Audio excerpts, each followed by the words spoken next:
बारामतीत सध्या एकच चर्चा रंगली आहे. होय, मुख्यमंत्रीच. राष्ट्रवादी काँग्रेसच्या नेत्या सुनेत्रा पवार यांच्या समर्थनार्थ बारामती शहरात लागलेल्या या फ्लेक्समुळे राज्याच्या राजकारणात नवी खळबळ उडालेली आहे.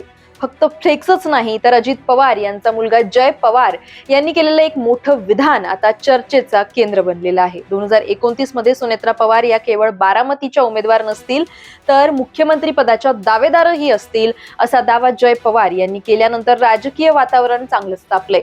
नेमकं बारामतीत काय सुरू आहे? हा फक्त कार्यकर्त्यांचा उत्साह आहे की भविष्यातल्या मोठ्या राजकीय समीकरणांची सुरुवात? जाणून घेऊयात या व्हिडिओमधून. नमस्कार, मी शिवानी, आपण पाहताय नवराष्ट्र. बारामतीमध्ये राष्ट्रवादी काँग्रेसचे युवा नेते जय अजित पवार यांनी जनता दरबाराची सुरुवात केली आणि पहिल्याच दिवशी नागरिकांनी मोठी गर्दी केली होती.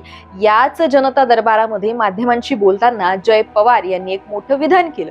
त्यांनी असं म्हटलं की बारामतीकरांची इच्छा अजितदादांना मुख्यमंत्री म्हणून बघण्याची होती. आता वहिनी सुद्धा तितक्याच कष्टानं काम करत आहेत. 2029 मध्ये त्या मोठी भूमिका बजावतील.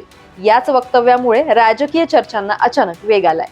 जय पवार यांच्या या वक्तव्यानंतर बारामती शहरात काही फ्लेक्स सुद्धा झळकलेत आणि त्यानंतर चर्चेला आणखीनच हवा मिळाली.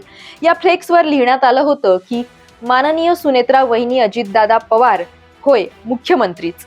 महाराष्ट्राच्या पहिला महिला मुख्यमंत्री म्हणून उभा महाराष्ट्र तुमच्याकडे बघतोय. या ओळींनीच राजकीय वर्तुळात नवी चर्चा सुरू झालीय. विशेष म्हणजे अजून निवडणुकांना बराच काळ बाकी असताना मुख्यमंत्री पदाच्या चर्चांनी वेग घेतलेला आहे. बारामतीतून सुरू झालेली ही चर्चा आता राज्यभर पोहोचलीय आणि विरोधकांनी सुद्धा त्यावर प्रतिक्रिया देण्यास सुरुवात केलेली आहे. भाजप नेते आणि मंत्री जयकुमार गोरे यांनी जय पवार यांच्या विधानावर टोला लगावत असं म्हटलंय की मुख्यमंत्री होण्यासाठी आमदारांचं पाठबळ लागतं. तर शिवसेनेचे मंत्री भरत गोगावले यांनीही निशाणा साधलाय. त्यांनी म्हटलंय की पोटनिवडणुकीत जास्त मताधिक्य मिळाल्यानंतर अशी स्वप्न पडतच असतील, असा टोला त्यांनी लगावलेला आहे. सुप्रिया सुळेंनी सुद्धा प्रतिक्रिया दिली आहे. त्यांनी म्हटलंय की सुनेत्रा पवार मुख्यमंत्री झाल्या तर पहिला हार मीच घालेन.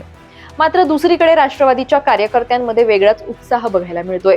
राजकारणात अनेकदा फ्लेक्स हे केवळ पोस्टर नसतात तर ते भविष्यातले संकेत सुद्धा मानले जातात. त्यामुळेच आता बारामतीतून सुनेत्रा पवार यांच्या नेतृत्वाची मोठी तयारी सुरू झाली आहे का? आणि सर्वात महत्त्वाचं म्हणजे 2029च्या राजकारणात बारामती पुन्हा एकदा महाराष्ट्राचं केंद्रबिंदू ठरणार आहे का? तुम्हाला काय वाटतं? कमेंट करून नक्की कळवा. अशाच महत्त्वपूर्ण अपडेटसाठी नवराष्ट्रच्या YouTube चॅनलला सबस्क्राईब करायला विसरू नका.